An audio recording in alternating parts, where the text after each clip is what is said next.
Welcome back to my channel business group of commerce. जैसा कि आप लोग देख रहे हैं बिजनेस स्टडीज प्रैक्टिस सेट 3। जी हाँ, आज हम लोग इसके ऊपर चर्चा करेंगे। हम लोगों ने लास्ट वीडियो बनाई हुई है, अगर आप उसको नहीं देखें तो आप उस पर भी जाके देख सकते हैं। उसमें भी बहुत सारी चीज़ों को हमने बताया है, डिस्कस किया है। आज हम लोग नेक्स्ट प्रैक्टिस करेंगे 3 पे। क्लियर है? और ध्यान दीजिएगा, बिजनेस स्टडीज में जो आपके जो सिलेबस है उसमें आपका मैनेजमेंट का बहुत अच्छा रोल है। क्लियर है ना? उस रोल पे आज हम लोग डिस्कस करने वाले हैं नेक्स्ट टॉपिक। ठीक है ना? इसमें भी एक से एक क्वेश्चन आपको मैं दूंगा। उस क्वेश्चन पे आप लोग बात करेंगे, देखेंगे कि कैसे क्या उस क्वेश्चन को किया जाता है। ठीक है? ये कुछ हमारे सोशल मीडिया हैंडल्स हैं।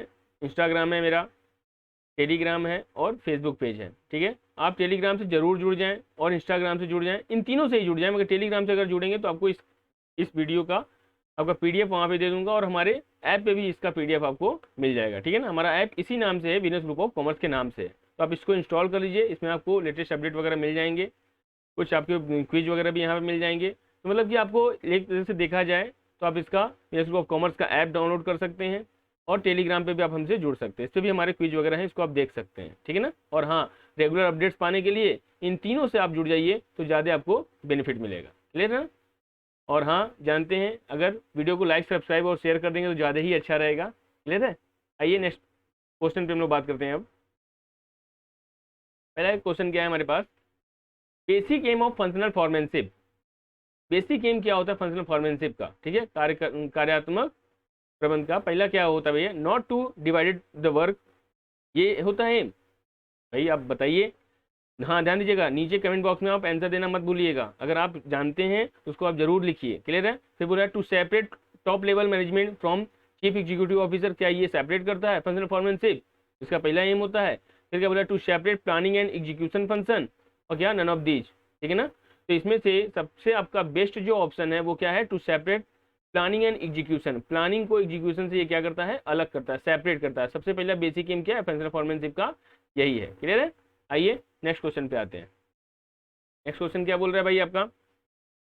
Scientific analysis of work requires. देखिए, साइंटिफिक एनालिसिस अगर होता है, इसकी क्यों, क्या आखिर क्या इसका नीड क्या है, क्या क्यों ये रिक्वायर हुआ? ठीक है, कार्य के वैज्ञानिक विश्लेषण का क्या जरूरत हो गया भाई? फटीग स्टडी करने के लिए, स्टेबिलिटी ऑफ पर्सनल के लिए, मोशन स्टडी करने के लिए और ऑल ऑफ द एबव के लिए। ठीक है ना? हाँ, बताइए इसमें से कौन सा ऑप्शन सही होगा? ध्यान दीजिएगा, इसमें आपका 2 ऑप्शन मैंने सही रखा है। जी हाँ, आपको जितने भी ऑप्शन सही लग रहे हैं आपको उसको बताने पड़ेंगे। ठीक है ना? तो देखिए, जब हम वैज्ञानिक तरीके से, साइंटिफिक तरीके से अगर एनालिसिस करते हैं किसी भी चीज का, तो इसमें देखते हैं कि फटीग स्टडी कितना है, कि ना कितना मोशन स्टडी है, गति कितना होगा और उसमें थकान कितनी होगी। अगर ये चीजें अगर आपको मालूम है, इसको कहते हैं क्या? थकान की स्टडी। तो इसको कहते हैं क्या? गति की स्टडी। मतलब किस गति से आप वर्क को करेंगे और कितनी बार, कितने रेस्ट आपको चाहिए होंगे किसी भी एक वर्क को करने में। ठीक है ना? तो इसके ऑप्शन नंबर ए और सी दोनों क्या है? इसके सही है। क्लियर है? आइए नेक्स्ट क्वेश्चन पे आते हैं। According to the principle of cooperation, cooperation का मतलब क्या होता है? मिलजुल करके काम करना, नॉट इंडिविजुअल में। ठीक है ना? कोऑपरेशन के संग काम करना पड़ता है, ना कि सिर्फ अपने विषय में सोचना होता है। ठीक है ना? Competition should be replace with, अच्छा ये जो कंपटीशन है किससे रिप्लेस हुआ है भाई? ये बताना है। ये किससे हुआ है भैया? कोऑपरेशन से हुआ है, हार्मनी से हुआ है, कोऑर्डिनेशन से हुआ है या मैनेजमेंट से हुआ है? किससे हुआ है? तो ये हुआ है आपका कोऑपरेशन से हुआ है। ठीक है ना? कोऑपरेशन से क्या हुआ है? कंपटीशन इसी तरीके से रिप्लेस हुआ है। क्योंकि देखिए, अगर कंपटीशन का भावना होगा तो हम उस तरीके से बातें नहीं कर पाएंगे, चीजों को बता नहीं पाएंगे। मगर हाँ, अगर हम लोग कोऑपरेशन से वर्क करते हैं तो हमारे लिए ये बहुत ज्यादा बेनिफिट होता है। ठीक है ना? इससे क्या होता है कि हमारा भी वैल्यूएबल थिंग्स हमको भी मिलते हैं और लोगों को भी मिलते हैं इससे। ठीक है? आते हैं नेक्स्ट क्वेश्चन पे। नेक्स्ट क्वेश्चन क्या बता रहा भाई? Which of the following statement is false, कौन सा ऐसा स्टेटमेंट जो कि क्या है? रॉन्ग है। देखिए, लास्ट क्वेश्चन से आप देख चुके हैं ना, हो सकता है एक से ज्यादा आंसर भी इसके करेक्ट हो, इसलिए थोड़ा सा ध्यान से देखिएगा। Discipline requires judicious application of penalties. अनुशासन क्या करता है? एक न्यायिक आवेदन बताता है किसका? पेनाल्टीज का। दूसरा बोल रहा है क्या? Functional foremanship is a part of work study. Functional foremanship किस चीज का पार्ट है? वर्क स्टडी का पार्ट है। Division of work leads to specialisation, हमें क्या बताना है? फॉल्स बताना है। ध्यान दीजिएगा, हमको क्या बताना है? फॉल्स। फॉल्स चीजें कितनी है? ठीक है ना? फिर बोला unity of direction avoids dual subordination, क्या ये दोहरे अधीनस्थों को ये चीजें हटाता है, अवॉइड करता है? ये बातें आपको बतानी है। तो देखिए भैया, आपका क्या है? B option functional foremanship is a part of work study, ये पहला गलत है। और दूसरा क्या है भाई, D option, unity of direction avoids dual subordination, ठीक है ना। ये इन चीजों को क्या करता है, अवॉइड मतलब क्या होता है, सही बात है भाई, अवॉइड तो करता ही है ये, क्लियर ना। ये बात ध्यान दीजिएगा, ये असत्य है, ये अवॉइड नहीं करता है। ड्यूअल सबऑर्डिनेशन हो सकता है, कोई समस्या नहीं, मगर डायरेक्शन एक होना चाहिए भाई, ये बात ध्यान दीजिएगा, ठीक है ना। आइए नेक्स्ट क्वेश्चन पे आते हैं। Which principle prevents dual subordination, कौन सा प्रिंसिपल क्या करता है, प्रिवेंट करता है, रोकता है ड्यूअल सबऑर्डिनेशन को। Unity of direction, unity of command, discipline या ऑर्डर, या ऑर्डर, इनमें से कौन सा करता है। तो भाई इसमें से कौन सा करता है, आपका option number B is correct, unity of command. भैया ध्यान दीजिएगा, एक ही व्यक्ति से, अब जैसे ये व्यक्ति है, ठीक है ना, ठीक है, ये व्यक्ति है, अब इसको जो है, अगर इसको अगर दो लोग अगर बताएंगे, दो लोग अगर उसको ज्ञान देंगे, तो क्या होगा, ये काम करने में क्या हो जाएगा, बेकार हो जाएगा, क्लियर ना। इसलिए कमांड हमेशा एक ही चीज से मिलनी चाहिए। जैसे मान लीजिए आपके पिताजी अगर आपको कोई चीज बोले करने को, उसी समय आपकी माताजी भी बोल दें, उसी समय आपके सिस्टर भी बोल दे, उसी समय आपका भाई भी बोल दे, तो आप कंफ्यूज हो जाएंगे कौन सा काम होगा, और आप फ्रस्ट्रेट होकर के बैठ करके क्या कहेंगे, भाई मैंने किसी का भी काम नहीं करना है, ठीक है ना। यही प्रॉब्लम होती है, दोहरी अधीनता को क्या करता है, रोकता है। कौन रोकता है, ये आपका यूनिटी ऑफ कमांड रोकता है, क्लियर है। आते हैं नेक्स्ट क्वेश्चन पे। अच्छा देख रहे हैं, सारे क्वेश्चंस मैं आपको प्रिंसिपल ऑफ मैनेजमेंट से लिया हूं। इसमें आपको देखिए दो लोग हमारे पास हैं, कौन है, एक एफ.डब्ल्यू. टेलर जी हैं, ठीक है ना, एफ.डब्ल्यू. टेलर जी, और एक है आपको हेनरी फ्योल जी, हेनरी फ्योल जी, ठीक है ना। आप इन दोनों को अच्छे से पढ़ लीजिए, क्योंकि इसी बेस पे पूरे क्वेश्चन आपको अच्छे से आने वाले हैं, ठीक है ना। इनका क्या है, इनका प्रिंसिपल क्या है, ये कब जन्म लिए थे, कहाँ जन्म लिए थे, सब सारी बातें आपको आना जरूरी है, ठीक है ना। क्योंकि क्वेश्चन जो बनते हैं मैनेजमेंट के, इन दोनों पे बहुत ही ज्यादा बनते हैं। और मैंने लास्ट वीडियो में आपको इन लोगों पे आपको बताया था कि इनका डेफिनेशन क्या है, डेफिनेशन भी इनका आप जरूर से पढ़ लीजिएगा, ठीक है ना। आते हैं नेक्स्ट पे, which principle of the management promotes team spirit, ठीक है ना, कौन सा है, ऑर्डर, इक्विटी, इनिशिएटिव और स्प्रेड द कॉर्प्स, ठीक है ना। अच्छा ये बता सकते हैं ये सारे चारों प्रिंसिपल किसके हैं, हाँ जी हाँ, पहले ये बताइए इसके चारों प्रिंसिपल किसके हैं। ये हैं आपके हेनरी फ्योल जी के, किसके हैं, हेनरी फ्योल जी के हैं, ठीक है। और हाँ, इसका कौन सा, किसको बढ़ावा देता है भाई, क्या चीज, टीम भावना का सिद्धांत किसका है भाई, ये है आपका स्प्रेड दी कॉर्प्स का है, ठीक है ना। ऑर्डर मतलब सारी चीजें सही वैल्यूबल जगह पे, एकदम एक सही समय पे जगह पे रखी रहेंगी, उसको कहते हैं ऑर्डर। इक्विटी मतलब क्या, सबको समान भाव देखो, मतलब चाहे जेंट्स हो चाहे लेडीज हो, सबको इक्वल सैलरी मिलनी चाहिए, सबको इक्वल प्रायोरिटी मिलनी चाहिए। इनिशिएटिव मतलब क्या होता है, जो पहल करते हैं लोग, अपने से खुद से वर्क करते हैं, उसको कहते हैं इनिशिएटिव, ठीक है ना। अभी बोल रहा है टीम भावना की बात, यहाँ पे किसकी बात बोल रहा है, टीम स्पिरिट की, तो टीम स्पिरिट के लिए क्या है, ये option number D is correct है, ठीक है। आते हैं नेक्स्ट क्वेश्चन पे, विच of the following is not a part of the work study, कौन सा ऐसा है इसमें से जो कि पार्ट नहीं है वर्क स्टडी, कार्य अध्ययन का कौन सा हिस्सा नहीं है। Method study, motion study, functional study और टाइम स्टडी, ठीक है ना। ये सारे के सारे कार्य के हिस्से हैं, कौन कौन से, मेथड है, मोशन है और टाइम है, मगर फंक्शनल स्टडी नहीं है भैया, ठीक है ना। मेथड स्टडी में बताता है किस विधि से वर्क किया जाए, मोशन स्टडी में बताता है कितने भी वो टाइम ड्यूरेशन में इसको काम कंप्लीट कर लेना है, ठीक है ना। टाइम स्टडी बताता है क्या स्टैंडर्ड टाइम होना चाहिए किसी भी वर्क को कंप्लीट करने के लिए, ठीक है। आते हैं नेक्स्ट पे, साइंटिफिक मैनेजमेंट, वाओ कौन दिया था, कोई बताएगा, एकदम फट से बताइए, एकदम तुरंत कमेंट बॉक्स में तुरंत इसको बताइए भाई, इसका क्या होगा। साइंटिफिक मैनेजमेंट गिवन बाई जी एकदम जो हमने बोला था ना अभी, एफ.डब्ल्यू. टेलर, जी हाँ यही है भैया। ये कहाँ के रहने वाले थे, अमेरिका के रखने वाले थे। इसका शॉर्टकट बता दूं, टेलर कहाँ के लोग ज्यादा मारते हैं, कहाँ के मारते हैं, अमेरिका वाले लोग, ठीक है ना।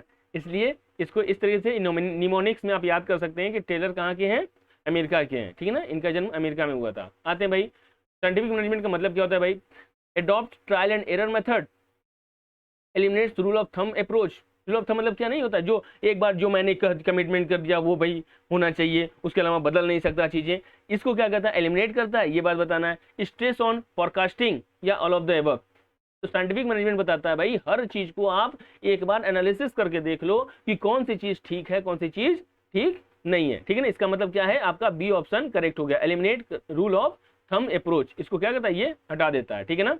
नेक्स्ट आते हैं, division of work, division of work मतलब क्या होता है, इंक्रीज द एफिशिएंसी, ठीक है, applies to both management and technical work, सही बात है, लीड्स टू स्पेशलाइजेशन, सही बात है, ऑल ऑफ द एबव, हाँ एकदम सही बात है, इसके सारे के सारे ऑप्शन क्या है, करेक्ट, यानी कि all of the above. Division of work का मतलब होता है किसी भी वर्क को छोटे छोटे टुकड़ों में विभाजित कर देना, ठीक है। जैसे कोई भी आपको अगर बुक पढ़नी होती है, ठीक है ना, आप अगर बुक पढ़ना चाहते हैं तो बुक के लिए क्या होता है, कोई भी अगर आप बुक पढ़ना चाहते हैं तो उसके लिए क्या करना, कहाँ जाना पड़ता है आपको, इंडेक्स में जाना पड़ता है, ठीक है ना, इंडेक्स में देखना पड़ता है कौन सा चैप्टर हमको पढ़ना है, ठीक है, और चैप्टर से आपको कहाँ जाना पड़ता है, आपको फिर जाना पड़ता है आपके टॉपिक पे, ठीक है ना, और टॉपिक का भी कुछ एक पार्ट पढ़ना पड़ता है, देख रहे हैं कैसे आपका ये डिवाइड किया जा रहा है। उसी तरह से ऑर्गेनाइजेशन में भी डिवाइड कर दिया जाता है वर्क को, ताकि उस काम को करते करते लोगों में क्या हो जाए, स्पेशलाइजेशन आ जाए और हमारे मिनिमम टाइम में हमारा मैक्सिमम एफर्ट्स मिल सके। आते हैं नेक्स्ट क्वेश्चन पे, ठीक है ना, समझ में आ गया ना, नेक्स्ट क्वेश्चन पे आते हैं। मैनेजमेंट प्रिंसिपल प्रोवाइड्स, क्या चीज प्रोवाइड करता है, प्रबंध सिद्धांत प्रदान करता है, क्या चीज, readymade solution of to managerial action, मतलब तुरंत एक बोला सकता है एक पूरा बना बनाया चीजें आपको प्रोवाइड कर देता है, ठीक है, रेडीमेड चीजें। दूसरा guidelines for the managerial action, managerial action के लिए गाइडलाइन करता है, या फिर ए ओ बी दोनों है, या फिर नन ऑफ द एबव है, ये बताइए। तो भाई ये क्या करता है, गाइडलाइंस प्रोवाइड करता है ऑफ मैनेजरियल एक्शन का, क्लियर है ना। चलिए आइए नेक्स्ट क्वेश्चन पे।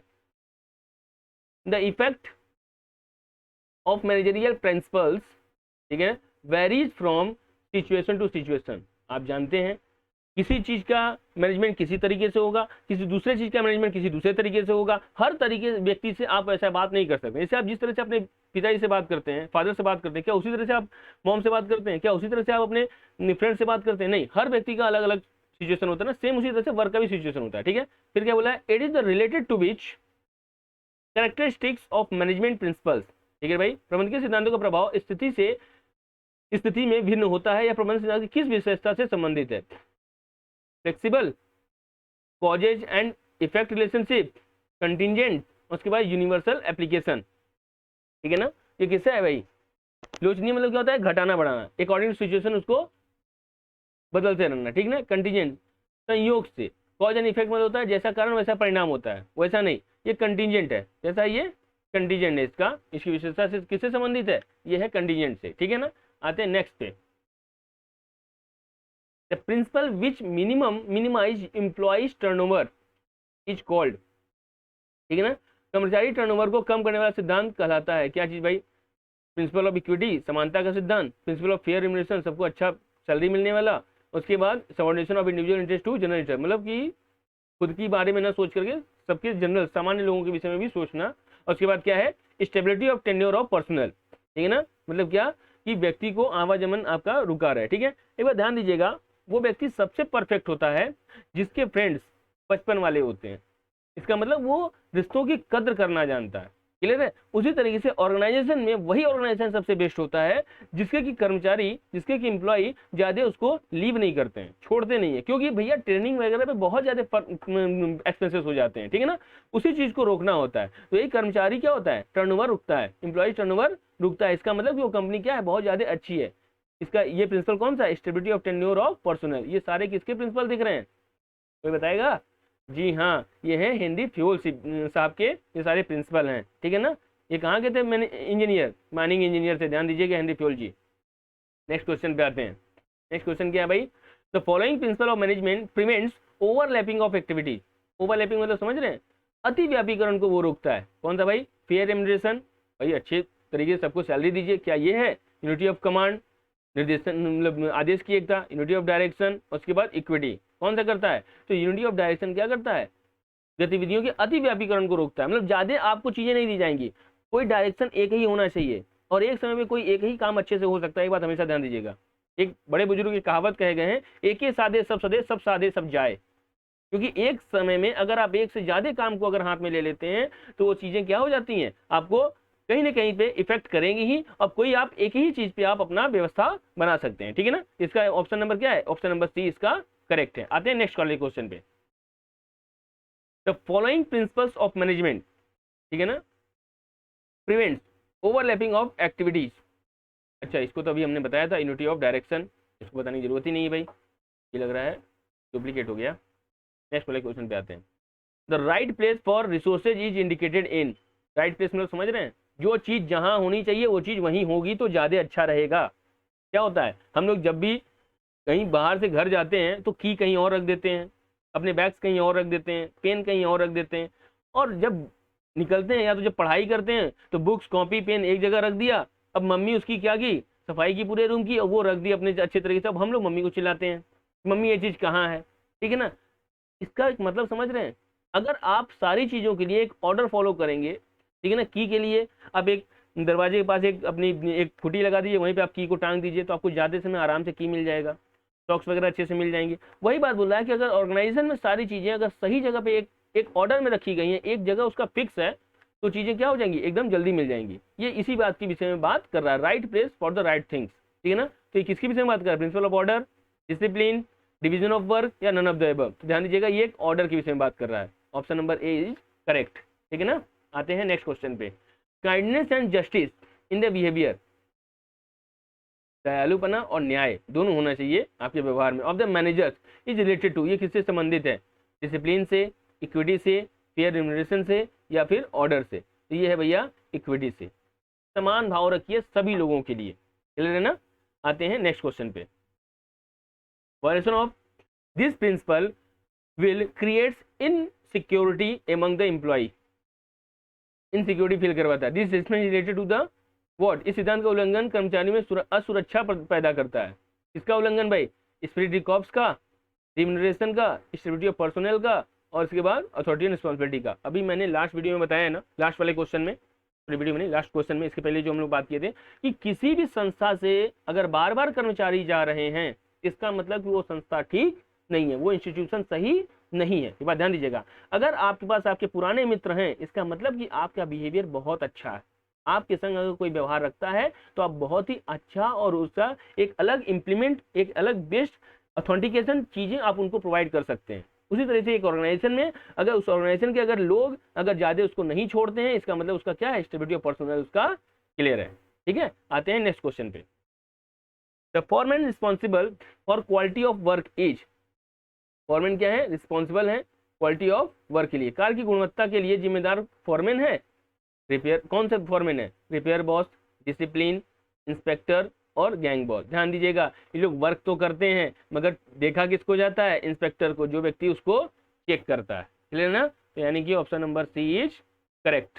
नेक्स्ट क्वेश्चन पे आते हैं, ध्यान दीजिएगा। आप लोग क्या इसका क्वेश्चन का आंसर नीचे दे रहे हैं, कमेंट बॉक्स में जरूर आंसर दीजिए कि आपका क्या होगा। हाँ, थोड़ा सा हम स्पीड में बढ़ रहे हैं, वो इसलिए बढ़ रहे हैं क्योंकि हमारे पास क्वेश्चंस ज़्यादा हैं, आपको मिनिमम टाइम में मैक्सिमम एफर्ट्स देना है, इसीलिए मैं थोड़ा सा तेजी से बढ़ रहा हूँ। आप अगर ज़्यादा अगर स्पीड में है तो उसको स्पीड को स्लो कर सकते हैं, ध्यान दीजिएगा। आते हैं नेक्स्ट क्वेश्चन पे। रेस्ट इंटरवल इन जॉब, ठीक है, इन जॉब आर डिसाइडेड बाई, नौकरी में जो आराम के अंतराल किसके द्वारा तय किए जाते हैं। आप जानते हैं कोई भी व्यक्ति लगातार किसी वर्क को नहीं कर सकता, उसको कुछ न कुछ आराम की जरूरत होती है। इसीलिए देखिए आपको इंटरवल होता है, आपके स्कूल वगैरह में रेसेस वगैरह होते हैं ना, और आप किसी भी आप ऑर्गेनाइजेशन में जाएंगे तो आप उसमें भी इंटरवल होता है टिफिन वगैरह करने के लिए। सेम इसी तरीके से हर जगह पे यहाँ पे होनी चाहिए, ठीक है ना। तो क्या वो मेथड स्टडी कहता है, पढ़ाई स्टडी होता है, मोशन स्टडी होता है, या टाइम स्टडी होता है। तो मैंने अभी बताया था ना, थकान का अध्ययन पढ़ी की स्टडी बताता है कि आपको एक उसमें रेस्ट का इंटरवल होना ही चाहिए, तभी आप नेक्स्ट जब लगेंगे रेस्ट के बाद तो आप उतने ही स्पीड से काम करें जितना आप पहले करते थे, क्योंकि कोई भी व्यक्ति अगर काम करते करते क्या हो जाता है, थक जाता है। नेक्स्ट क्वेश्चन पे आते हैं। यूनिफॉर्मिटी इन प्रोडक्शन, कोई भी एक काम करो उसको हमेशा वही चीज होना चाहिए। Can come by using following technique by Taylor, कौन सा, सिंप्लीफिकेशन। टेलर की निम्न तकनीकों के प्रयोग से उत्पादन में एक रूपता आ सकती है, सिंप्लीफिकेशन से, मेथड स्टडी से, स्टैंडर्डाइजेशन से, या टाइम स्टडी से। किससे, तो भाई स्टैंडर्डाइजेशन से। स्टैंडर्डाइजेशन से क्या होता है भाई, एक मानक तय कर दीजिए, उसी मानक पे एक स्टैंडर्ड तय कर दीजिए, उसी स्टैंडर्ड पे क्या हो जाएगा, आपका वर्क होना चाहिए। तो इससे चीजें क्या हो जाएंगी, एक रूप की हो जाएंगी, एक तरह से दिखेंगी। नेक्स्ट क्वेश्चन पे, functional foremanship is the extension of, functional foremanship किसका एक्सटेंशन है, डिवीजन ऑफ वर्क का, डिसिप्लिन का, यूनिटी ऑफ डायरेक्शन का, या फिर यूनिटी ऑफ कमांड का। अच्छा ध्यान दीजिएगा, फंक्शनल फॉर्मेनशिप कौन दिया था, कोई बताए, कोई बताए भाई, जल्दी जल्दी कमेंट में लिखिए उसको, हाँ तुरंत लिखिए, क्या है, FW टेलर। चलिए हम बता दे रहे हैं, आप लिख दिए तो बहुत अच्छी बात है भाई। FW टेलर दिए थे, और ये बोला है किसका ये एक्सटेंशन है, ये है भैया आपका डिवीजन ऑफ वर्क का। ठीक है, डिवीजन ऑफ वर्क में क्या था, आप चीज़ों को बांटते थे। फंक्शनल फॉर्मेनशिप में क्या हो रहा है, ये इसका भी बढ़ रहा है। अब जो बटा हुआ है उसमें भी कई लोग मिल करके वर्क करते हैं, ध्यान दीजिएगा। ठीक है ना, फंक्शनल फॉर्मेनशिप आपको जाके पढ़ना है आज। ठीक है ना, इसमें 8 व्यक्ति होते हैं, कितने व्यक्ति होते हैं, 8 व्यक्ति होते हैं भाई।